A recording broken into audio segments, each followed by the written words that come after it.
Hello everyone. तो last part में हमने देखा था कि मिंग शाह की बॉडी के अंदर कुछ रूट्स होती है जो कि काफी ज्यादा रेयर थी। उन रूट्स की हेल्प से कोई भी बंदा 4 एलिमेंट्स की प्रैक्टिस कर सकता है, जिसके बाद काफी ज्यादा स्ट्रांग हो जाएगा। बट मास्टर मिंग शाह की वीक बॉडी को देखकर कहते हैं कि मुझे नहीं लगता कि लिन शाह उस प्रैक्टिस को कर भी पाएगा, और इस प्रैक्टिस में लगने वाली कॉस्ट भी बहुत ज्यादा होती है। तो जिस पर बाकी मास्टर मिंग शाह को अपने सेक्ट में लेने से मना कर देते हैं। बट तभी मास्टर लियो वहां पर आते हैं और वो मिंग शाह को अपने सेक्ट में रख लेते हैं। और अब वहाँ मिंग शाह की मुलाकात चेन्हाई से होती है, जो कि उसे अपने साथ उनके इलाके में ले जाता है। अब आगे तो उस चीज में उड़ता देखकर मिंग शाह को काफी ज्यादा खुशी होती है और वो कहता है कि वाकई में कितनी अच्छी चीज है। अब इसके बाद वो उस जगह में पहुंच जाते हैं, जहाँ जाने के बाद ब्रजर चेन्नई मिंग शाह से कहता है कि मुझे उम्मीद है कि तुम अच्छे से प्रैक्टिस करोगे और जल्द से जल्द इमोर्टलिटी को भी हासिल कर लोगे। और इसके बाद ब्रजर चेन्नई मिंग शाह को एक किताब देता है उसकी प्रैक्टिस के लिए। अब हम मिंग शाह को एक रूम में देखते हैं, जहाँ वो उस बुक को पढ़ता है और कहता है कि मुझे 5 एलिमेंट्स की प्रैक्टिस दिन और रात करनी होगी, और इतना प्रैक्टिस करने के बाद भी 3 महीने बाद जाकर मेरे पास उन 5 एलिमेंट्स का ऑरा आ जाएगा, और उसके बाद मैं अपनी स्टोरेज रिंग को भी पा सकता हूँ। और अब हम देखते हैं कि मिंग शाह वहाँ पर 3 महीने तक लगातार प्रैक्टिस करता है, और इसके बाद उसे स्टोरेज रिंग भी मिल जाती है, जिसके अंदर वो अपने हर्ब्स और काफी चीजों को स्टोर करके रख सकता है। लेकिन मिंग शाह हमें बताता है कि इतने टाइम हो गया, बट अभी जो कि उसने वो चीज पहनी है वो अभी तक नहीं खुल पाई है। मुझे ये नहीं पता कि आखिर ये चीज है क्या, बट मुझे लगता है कि शायद ही किसी तरह का मैजिक वेपन है जिसके खुलने का अपना एक टाइम होगा। लेकिन एल्डर्स ने लगता है सच्ची कहा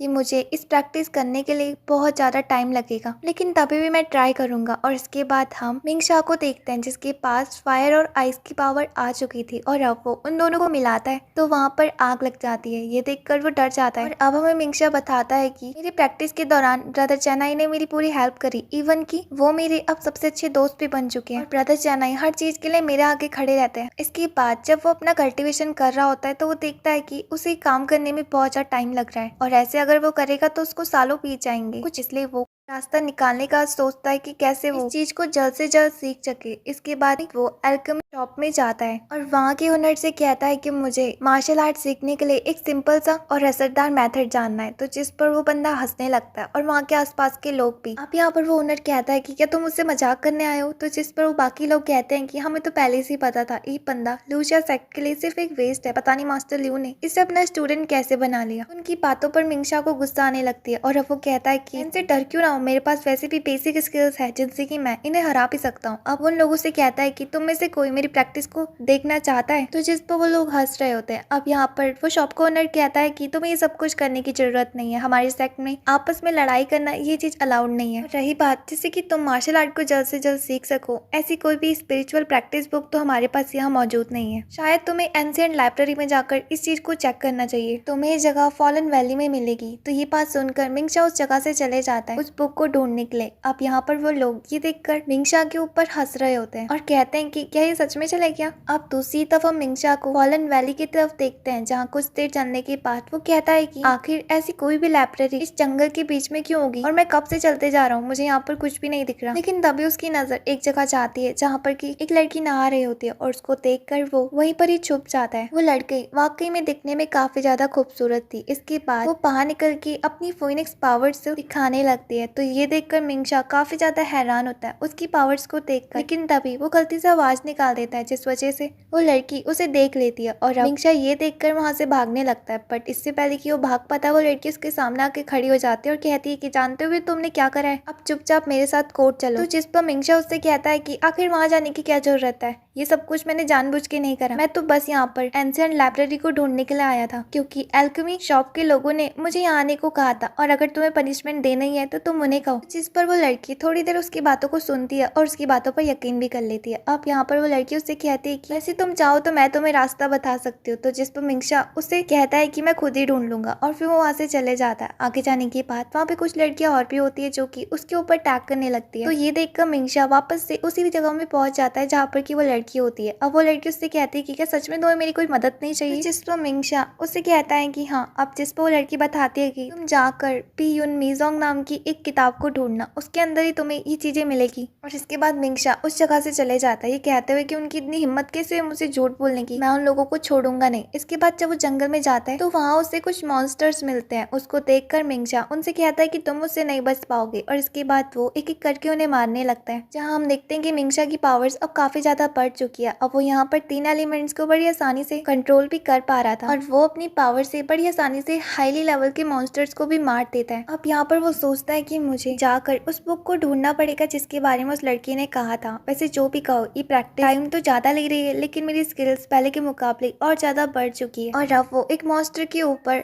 अटैक करता है, तो जिस पर उसकी स्वाड उसी की बॉडी में ही फंस जाती है, और इसके बाद वो उस मॉन्स्टर का पीछा करने लगता है। लेकिन तभी उसे आगे जाकर वो ही बंदा मिलता है। उस लड़के का नाम शानवू था, और वो एल्डर हैंडमास्टर का पोता था। वहाँ वो लोग आपस में बातें कर रहे होते कि आखिर इस मॉन्स्टर को किसने मारा होगा। तो जिस पर मिंगशा वहाँ पर आता है और वो उन लोगों से कहता है कि चुपचाप उस मॉन्स्टर से दूर हट जाओ, क्योंकि उसको मैंने मारा है, इसलिए वो मेरा है। तो इसके जवाब में वो लोग उसकी बातों पर यकीन नहीं करते, और शानवू उससे कहता है कि तुम्हें क्या लगता है कि तुम सच में एक मॉन्स्टर को मार सकते हो? जाकर बेवकूफ किसी और को बनाना। तुमने सोच भी कैसे लिया कि हम तुम्हारी बातों पे यकीन कर लेंगे? तो जिस पर मिंगशा उससे कहता है कि अगर तुम्हें यकीन नहीं हो रहा तो उसकी बॉडी में जो स्वाड लगी है वो मेरी है। तो जिस पर वो बंदा जाकर उसे चेक करता है और शानवू को बताता है कि ये सही कह रहा है। तो जिस पर शानवू उससे कहता है कि चलो मान भी लिया कि तुमने इसे मारा, बट अब ये मेरा हो चुका है, और इवन की आगे सारी चीजें तुम भूलो मत कि मैं किसका पोता हूँ। मेरे दादाजी सेक्ट के एल्डर है। अब शानवू के साथी भी उसका साथ देने लगते हैं। तो जिस पर मिंगशा उनसे अपनी स्वॉर्ड ले लेता है और कहता है कि तुम में से मेरे साथ फाइट कौन करना चाहता है। तो जिस पर बंदा कहता है कि क्या तुम पागल हो गए हो, तुम सेक्ट के रूल्स को तोड़ना चाहते हो, हम अपने क्लैन के लोगों को नहीं मार सकते। तो जिस पर मिंगशा उससे कहता है कि मारने की बात कौन कर रहा है, हम तो सिर्फ फाइट की बात कर रहे हैं, चिंता मत करो, मैं तुम्हें जान से नहीं मारूंगा। तो उसकी बातों पर शानवू को गुस्सा आ जाती है, वो अपनी थंडर स्टोन स्वॉर्ड से उसके ऊपर अटैक करता है। तो जिस पर मिंगशा को उससे शौक लगता है। अब यहाँ पर शानवू उससे कहता है कि तुम्हारे पास अभी भी टाइम है, तुम हमसे माफी मांग लो। और इसके बाद वो फिर से मिंगशा के ऊपर अटैक करने के लिए जाता है, बट मिंगशा उस जगह से गायब हो जाता है और उसके पीछे आकर उसे लात मार के गिरा देता है और उसकी स्वॉर्ड को भी पकड़ लेता है। तो ये देखकर उसके दोस्त उसके ऊपर अटैक करते हैं, बट एक बार फिर से मिंगशा उस जगह से गायब हो जाता है। लेकिन तभी वो पीछे से आकर एक बंदे को मार देता है। अब यहाँ पर वो 2 बंदे डर जाते हैं, और वाकई में मिंगशा की स्पीड काफी ज्यादा थी, इसलिए वो बंदे उसे देख भी नहीं पा रहे थे, और इसके बाद वो उन चारों को ही हरा देता है। अब यहाँ पर वो उनसे कहता है कि मुझे चुपचाप वहाँ का रास्ता बता दो जहाँ पर कि मुझे वो बुक मिलेगी। तो जिस पर बंदे कहते हैं कि पिछले बार बताया तो था। तो मिंगशा उनसे कहता है कि मुझे पता है कि तुमने मुझे जानबूझ के उस जगह का रास्ता बताया और तुम लोगों ने मुझसे झूठ कहा। तो जिस पर शानवू अपने मन में सोचने लगता है कि आखिर ये बंदा इतने कम टाइम में इतना ज्यादा पावरफुल कैसे हो गया। और इसके बाद वो अपने दोस्तों से कहता है कि हमें एक साथ मिलकर इसके ऊपर अटैक करना चाहिए, और फिर वो सबके सब अपनी फायर पावर से उसके ऊपर अटैक कर देते हैं। तो जिस पर